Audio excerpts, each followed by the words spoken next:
Assalamualaikum warahmatullahi ta'ala wabarakatuh.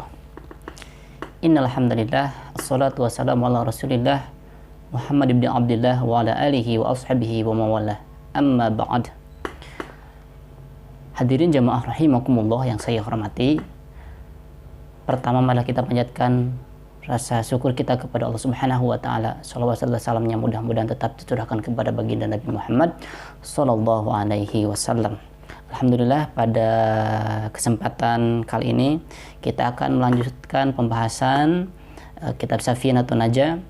Kemarin kita telah membahas tentang wudu, yang sebelumnya tentang wudu sudah kita bahas, dan sekarang kita akan membahas tentang niat dan tartib. Karena kemarin yang sempat kita bahas sebelumnya itu ada rukun wudu, yaitu niat dan tartib.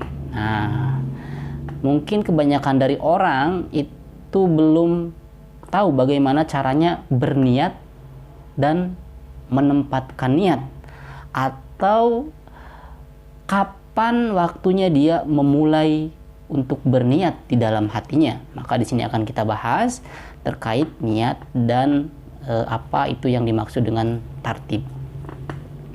Termasuk bukan hanya dalam hal wudu saja, tapi dalam ibadah-ibadah lain yang memang dalam setiap praktek ibadah itu ada yang namanya niat dan harus dilakukan secara berurutan. Tapi sebelumnya, alangkah lebih baiknya dan agar lebih berkahnya ilmu yang akan kita peroleh, kita bertawasul terlebih dahulu kepada pengarang kitab agar ilmu yang beliau tulis ini melalui kitab Safinatun Najah ini bisa luas manfaatnya untuk kita semuanya. Amin ya Allah, amin ya rabbal alamin. A'udzubillahi minasyaitonirrajim. Bismillahirrahmanirrahim. Ila hadratin nabiyil mustafa sayyidina Muhammadin sallallahu alaihi wasallam wa ashabihi wa azwajihi wa dzurriyyatihi wa ahli baitihi al-kiram. Tsumma khususan ila arwahi musannif hadzal kitab ay Syekh Muhammad Nawawi bin Umar Al-Jawi wa Syekh Salim bin Sumair. Ghafarallahu ta'ala dzunubahum wa nafa'ana bi ulumihima wa nawara kuburahuma wa adkhalahum al-jannah. Al-Fatihah. A'udzu billahi minasy syaithanir rajim. Bismillahirrahmanirrahim. Alhamdulillahi rabbil alamin. Ar-Rahmanir Rahim. Maliki yaumiddin. Iyyaka na'budu wa iyyaka nasta'in. Ihdinas siratal mustaqim. Siratal ladzina an'amta 'alaihim ghairil maghdubi 'alaihim waladdallin.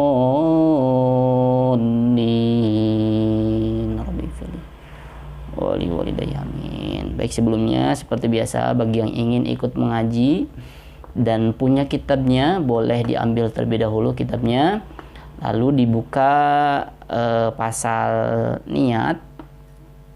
Kalau di kitab saya di halaman 19 ya, boleh dibuka karena akan lebih nyaman dan akan lebih bisa memahami kalau kita mengaji sambil kita menyediakan alatnya atau kitab perlengkapan yang bisa menunjang kita agar lebih mudah untuk memahami ilmu yang akan kita aji bersama-sama. Bismillahirrahmanirrahim. Faslun, fasal. Atau kemarin sudah kita bahas bahwasanya faslun itu seperti halnya pemisah antara pembahasan yang lalu dan pembahasan yang sekarang, karena sesuatu yang dibahasnya pun atau temanya pun beda. Kalau dalam buku, pasal ini seperti halnya sebuah bab ya, maka kita berlanjut ke bab yang baru. Faslun, fasal an-niyatu. Yang dimaksud dengan niat. Fasal di sini fi bayani ahkamin niat, menjelaskan tentang hukum-hukumnya niat. Wahia sab'atun, dan hukum niat itu ada 7. Lakin dzukira minha salasatan, tetapi lakin dzakara minha salasatan, tetapi musannif menjelaskan dari hukum-hukum niat yang 7 itu salasatan, hanya 3 saja yang akan dijelaskan musannif dalam pembahasan kali ini atau dalam kitab ini. Maka faqala an-niyatu ay haqiqatuha, yang dimaksud dengan hakikatnya niat syar'an, menurut syara, menurut hukum agama, ketentuan yang sudah diperintahkan oleh Allah Subhanahu wa taala melalui rasulnya, fahiya syar'an qasdu syai'in muqtaronan, yaitu kita meniatkan dalam hati, bermaksud dengan hati kita, muqtaronan bi fi'lihi, juga disertai dengan pekerjaan atau praktek ibadah atau selain ibadah. Jadi kita meniatkan dalam hati sembari dibarengi dengan praktek pengerjaannya ibadah tersebut. Fa in tarokho, di tengahnya syarahnya, al fi'lu an dzalikal qasdi, maka apabila diakhirkan pekerjaannya tersebut dari niatnya, misalkan kita meniatkan terlebih dahulu di dalam hati kita, kita berniat akan melakukan sesuatu, lalu pekerjaannya belum kita lakukan, mungkin bisa nanti sejam kemudian, atau misalkan sehari kemudian, atau misalkan seminggu kemudian, atau bahkan sebulan kemudian baru kita lakukan pekerjaannya. Nah, apabila seperti itu, sumia dzalikal qasdu azman la niatan, maka sesuatu yang seperti itu dinamai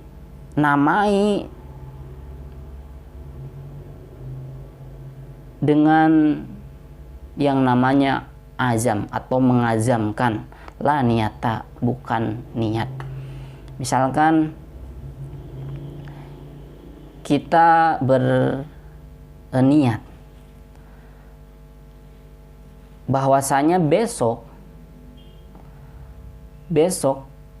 di pagi hari, tatkala saya memperoleh kebahagiaan misalkan, jadi dikaitkan dengan sesuatu yang lain, atau misalkan besok pagi saya akan melakukan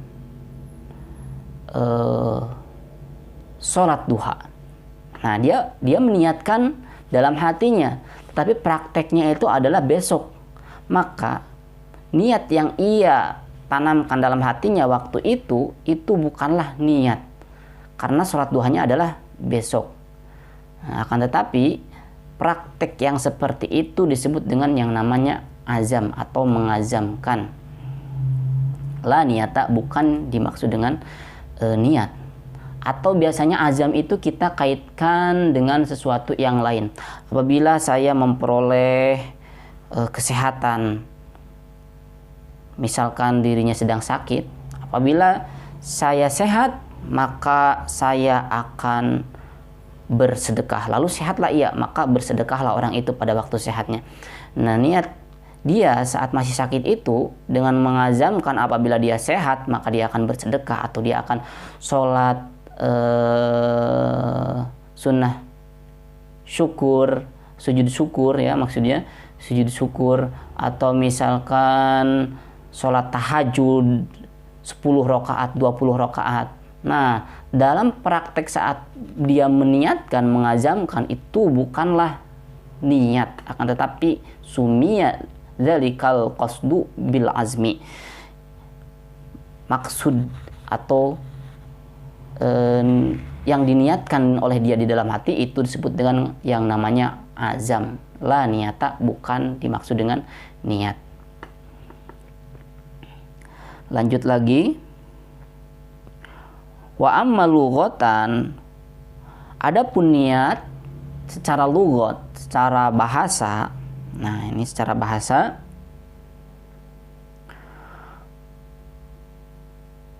Fahiya mutlaqul qasdi, yaitu mutlaknya niat atau mutlaknya apa yang dia maksudkan. Karena niat itu kita memaksudkan tujuan. Sawaun qarana al fi'lu, begitu juga sama saja dibarenginya dengan pekerjaan tersebut, aula atau tidak. Nah, kalau secara lughat niat itu mutlak qasdu, atau apa yang dia tuju, atau apa yang dia niatkan. Adapun terlepas dari dia membersamai niat itu dengan pekerjaannya ataupun tidak. Kalau tadi yang sebelumnya secara syariat dia harus membersamai niat itu dengan pekerjaannya, harus secara bersamaan. Kalau tidak bersamaan maka disebut dengan azam yang awal itu. Sementara secara lughat dia mau membersamakan niatnya dengan pekerjaannya ataupun tidak, maka tetap saja itu dimaksudkan dengan niat, tapi secara lughat atau secara bahasa. Jadi perbedaan definisi niat secara syariat dan secara bahasa itu jelas ya, seperti tadi yang dijelaskan. Lalu lanjut lagi, wa mahaluha al qalbu, dan tempatnya niat itu ada di dalam hati. Watalafudu, dan adapun mengucapkan kepada niat tersebut, biha sunnatun, hukumnya adalah sunnah. Jadi niat itu sesuatu yang dilafalkan di dalam hati, bukan yang diucapkan. Adapun yang diucapkan itu adalah hukumnya sunnah. Nah, apa sih pentingnya niat bagi kita? Kok kenapa setiap ibadah itu wajib atau perlu dibarengi dengan niat? Perlu adanya niat di awal praktek ibadah yang kita lakukan. Karena yang membedakan aktivitas manusia antara ibadahnya dan pekerjaan duniawinya itu adalah niat. Apabila seseorang melakukan praktek ibadah tetapi tidak dibersamai dengan niat, maka dia tidak dihitung melakukan ibadah. Karena ibadah merupakan bagian daripada niat merupakan rukun daripada ibadah. Seperti halnya seseorang melakukan sholat tapi dalam prakteknya dia tidak berniat, maka dia tidak dihitung melakukan sholat. Kenapa? Karena dia tidak berniat. Dia hanya melakukan gerakan-gerakan sholat, bukan melakukan sholat apabila dia tidak berniat. Akan tetapi apabila seseorang melakukan pekerjaan duniawi, seperti halnya dia mencari rezeki, dia bekerja, lalu dia niatkan sebelum dia bekerja karena Allah, maka pekerjaannya itu akan menjadi nilai ibadah, bukan hanya sebatas pekerjaan duniawi saja. Nah, di sini maka pentingnya kita berniat saat kita melakukan aktivitas, apalagi saat kita melakukan kegiatan ibadah kepada Allah Subhanahu wa ta'ala, agar ibadah kita dihitung sebagai bentuk pengabdian atau ibadah kita kepada Allah Subhanahu wa ta'ala. Adapun tempatnya niat itu di dalam hati dan mengucapkannya hukumnya adalah sunnah. Kadang orang ada yang terbalik. Dia berpikir bahwasanya niat itu adalah yang ia ucapkan. Usolli fardhu dhuhri arba'a raka'atin mustaqbilal kiblati adaan makmuman atau imaman lillahi ta'ala. Dia mengucapkan dalam mulutnya tetapi dalam hatinya dia tidak mempraktekkan. Maka itu adalah contoh yang salah dalam berniat. Liu'awina, kenapa hukumnya mengucapkan niat adalah sunnah dan yang dilafalkan itu bukanlah niat karena niat di dalam hati? Penjelasannya adalah liu'awina al-lisanu al-qalba, supaya lisan itu membantu kepada hati. Jadi ada kemungkinan seseorang saat berniat itu salah karena mungkin sedang kacaunya pikiran, dia sedang pusing, dia sedang lemes, dia sedang malas, dia sedang banyak masalah. Karena boleh jadi saat orang melakukan sholat zuhur, akan tetapi yang diniatkannya adalah sholat asar, bisa jadi. Atau dia meniatkan sholat zuhur tetapi dia meniatkan zuhurnya itu adalah 2 rakaat bukan 4 rakaat. Kenapa? Karena pikirannya sedang kacau.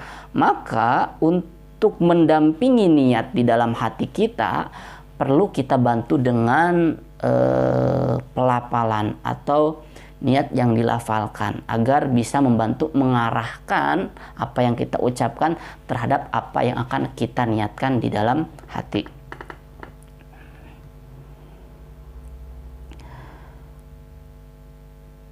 Kita lanjut lagi. Wasumiya al-qalbu qalban litaqallubi fil umuri kulliha. Dan dinamakan kolbu, nah niat itu kan di dalam hati. Niat itu di dalam hati. Kenapa dinamakan dengan kolbu? Kolban terhadap kolbu. Kenapa kolbu ini dinamakan kolbu? Atau sesuatu bagian dalam tubuh kita yang biasa menjadi tempatnya niat dinamakan dengan kolbu. Alasannya adalah litaqallubihi, karena selalu berbolak-baliknya fil umuri kullihi, dalam setiap urusan. Nah, seperti halnya dalam hal keimanan. Kadang di dalam hati kita keimanan itu ada naik ada turunnya. Saat naik bisa berbalik menjadi turun. Saat turun bisa berbolak menjadi naik, bolak-balik, naik turun. Atau seperti halnya antara sedih dan bahagia. Hati kita sedih, hati kita bahagia, itu bisa berbolak-balik. Karena sesuatu yang berbolak-balik dalam hati kita, maka disebutlah hati ini dengan nama kolbun, yang artinya berbolak-balik, selalu berubah-ubah keadaannya. Seperti itu.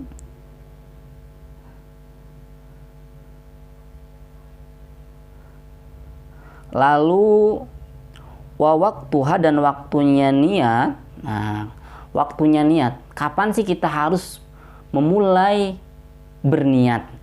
Nah, fil wudu'i, dalam berwudu, di sini dalam sarahnya, contohnya dalam berwudu, inda ghusli awali juz'in, yaitu tatkala membasuh awalnya juz, awalnya sesuatu, minal wajhi, dari wajah kita. Sesuatu dari wajah kita itu adalah bagian-bagian dari wajah kita, di mana kemarin kita sudah membahas bagian wajah itu adalah dari mulai tempat tumbuhnya rambut di atas sampai ke dagu, terus dari telinga sampai ke telinga yang sebelahnya lagi. Dan di sini saya akan mengulangi kembali karena dalam pembahasan yang sebelumnya ada sesuatu yang belum saya jelaskan, karena mungkin saya lupa menjelaskannya. bahwasanya kapan sih kita harus menempatkan niat dalam berwudu. Di sini inda ghusli awwali juz'in, tatkala kita membasuh juz yang pertama dari wajah. Nah, ini bagian wajah. Misalkan saya contohkan, saat mengambil air, saat berwudu kita pasti mengambil air dengan tangan kita. Lalu tangan kita yang ada airnya, air tersebut dibasuhkan ke wajah kita.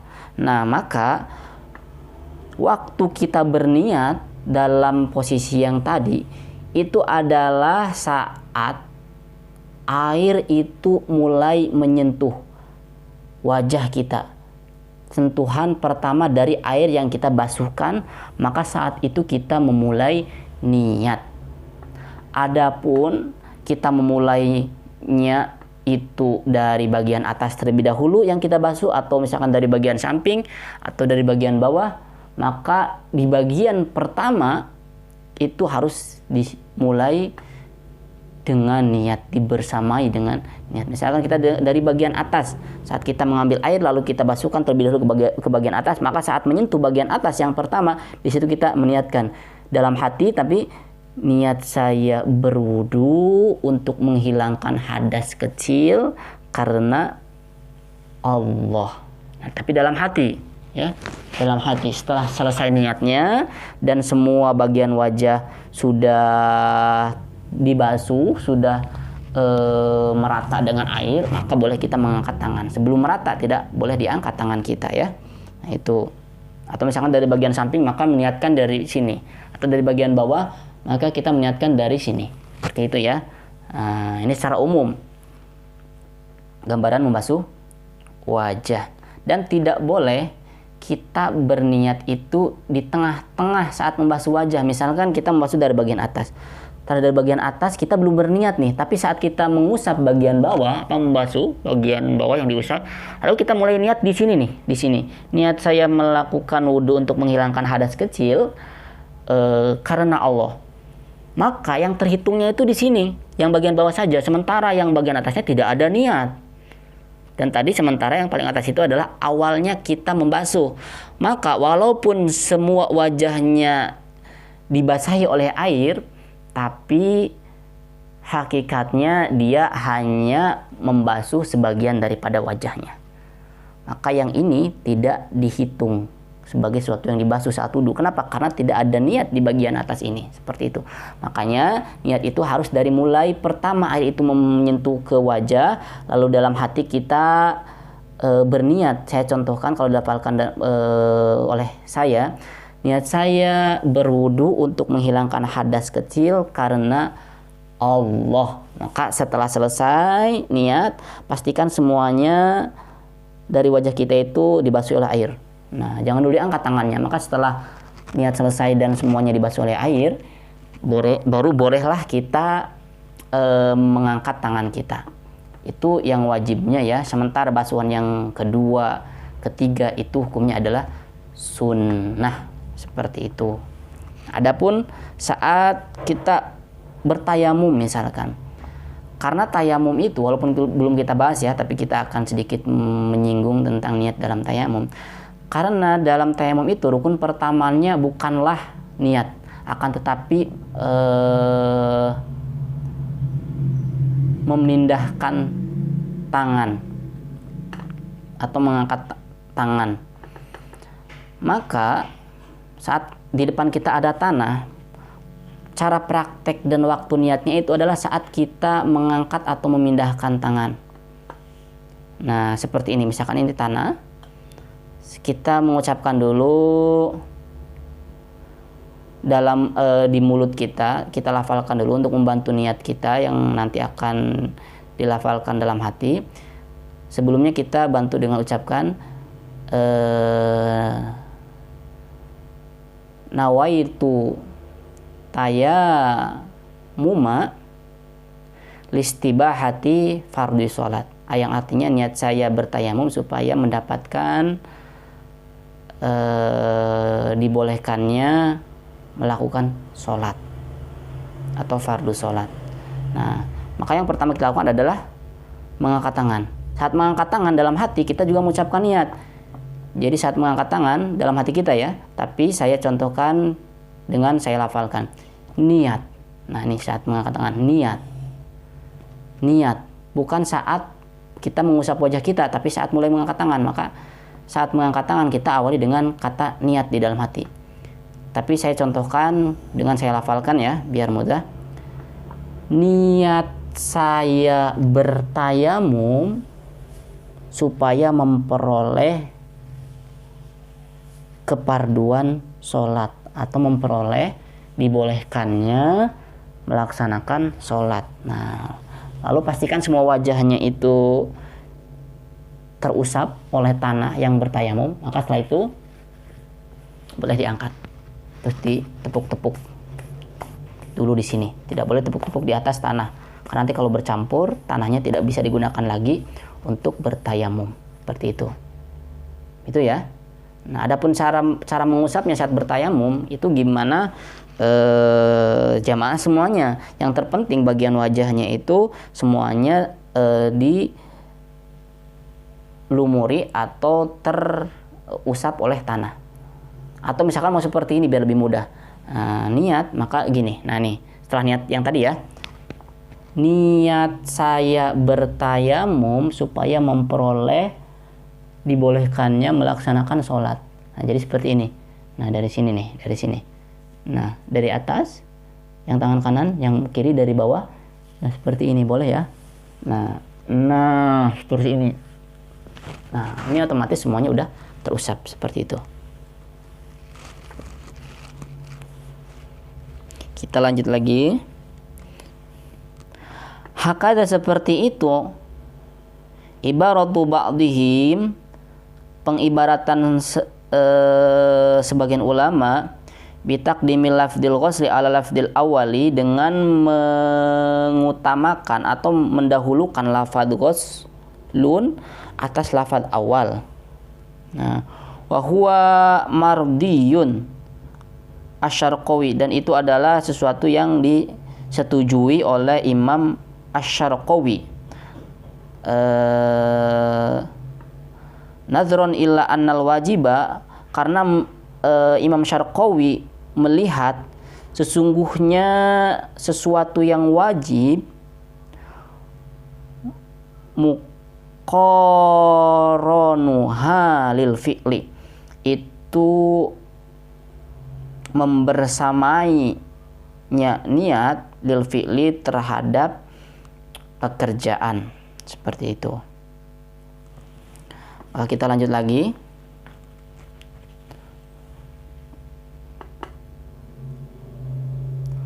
Wa waqtuha fi ghairihi, dan waktunya niat selain daripada praktek wudu, fi ghairihi dalam praktek ibadah yang lain, awalul ibadati, itu di awal saat dia melakukan ibadah. Contohnya saat sholat. Nah, saat sholat itu yang pertama adalah takbir. Maka saat mengucapkan takbir, kita di situ harus berniat. Nah, banyak orang yang katanya saat bertakbir itu susah banget berniat. Kenapa? Karena saat itu mulutnya bertakbir, hatinya harus berniat secara bersamaan. Katanya sulit. Tapi setidaknya kita sudah paham ilmunya. Adapun dalam prakteknya, agama tidak memaksakan kalau memang kita belum bisa. Tapi kita harus tetap berusaha setelah memperoleh ilmunya, lalu kita berusaha dipraktekan.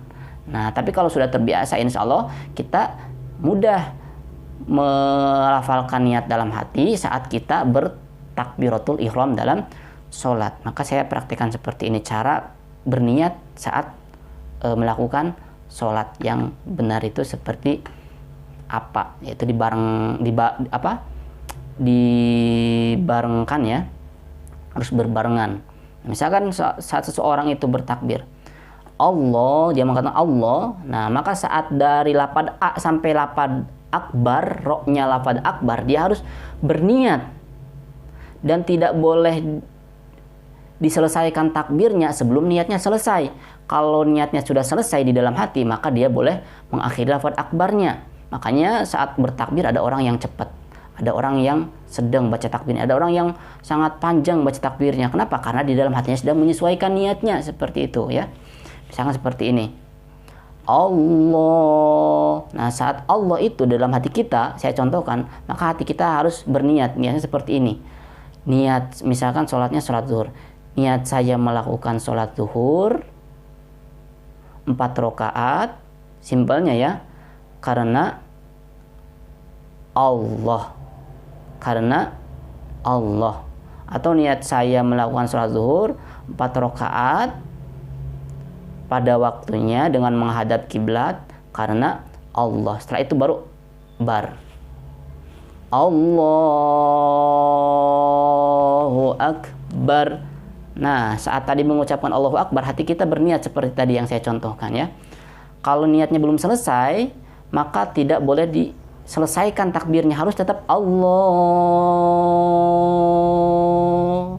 Belum selesai itu niatnya, Allah, masih aja. Terus niatnya udah selesai dalam hati, Allahu Akbar, baru kita boleh menyesuaikan roknya lafaz Akbar. Seperti itu ya. Nah, untuk sebagian orang ada yang katanya susah, tapi nggak apa-apa. Setidaknya kita sudah paham ilmunya, lalu kita praktekkan dengan sekemampuan kita. Seperti itu. Illa fi shaumi, nah, kecuali dalam puasa, praktek niat itu tidak berbarengan. Ya, kita tahu sendiri kadang kita puasanya besok tapi kita niatnya setelah tarawih atau saat kita sahur atau sebelum imsak gitu ya.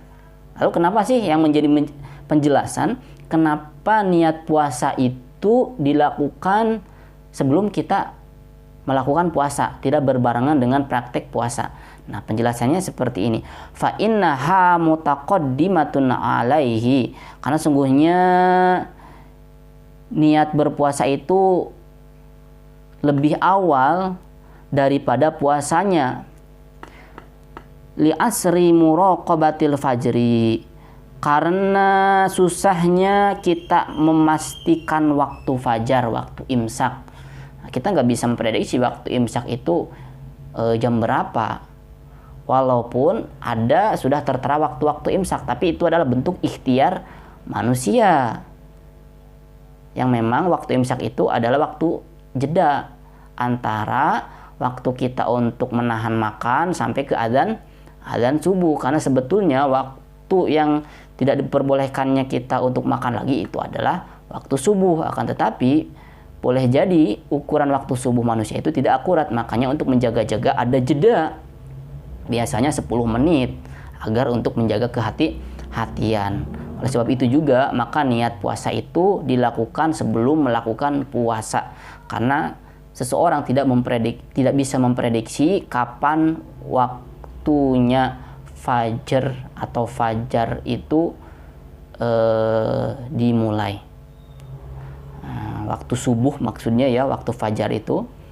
Wasaihu, dan pendapat yang sahih atau kesimpulan yang betul, yang benar, anahu, karena sesungguhnya niat puasa azmun qoma maqaman niat, yaitu adalah azam yang berdiri di tempatnya niat. Nah, ini sebetulnya azam tapi yang berdiri di tempatnya niat, cuman tidak disebut sebagai azam, tetap disebut sebagai niat untuk niat puasa. Karena alasannya tadi kita tidak bisa memprediksi dengan akurat kapan waktu fajar atau waktu subuh itu dimulai. Jadi sahihnya itu adalah niat puasa itu adalah sebuah azam yang berdiri, yang dilakukan pada tempatnya niat, seperti itu. Lalu wat tartibu, yang dimaksud dengan tartib adalah alla yuqaddima, yaitu tidak boleh mendahulukan udwan terhadap anggota praktek yang terakhir ala udwin atas anggota praktek yang pertama. Yang terakhir tidak boleh didahulukan atas praktek yang pertama. Dalam artian harus secara berurutan. Dari 1 sampai 6 itu harus 1 dulu, 2, 3, 4, 5, barulah 6 yang terakhir. Tidak boleh secara acak. Misalkan 1 dulu, 3, baru 4, lalu 2, lalu 6 lalu 5. Nggak boleh seperti itu. Itu namanya tidak tartib atau tidak berurutan. Yang tartib itu 1 dulu, baru 2, 3, 4, 5, sampai yang terakhir adalah 6. Alhamdulillah, mudah-mudahan insya Allah penjelasan ini luas manfaatnya, khususnya bagi diri saya pribadi dan umumnya bagi jamaah semuanya. Amin ya Allah, amin ya rabbal alamin. Cukup sekian dari saya, ditutup bersama-sama. Mari kita dengan doa kifaratul majelis. Bismillahirrahmanirrahim. Subhanakallahumma wa bihamdika asyhadu an la ilaha illa anta astaghfiruka wa atubu ilaik. Wassalamualaikum warahmatullahi taala wabarakatuh.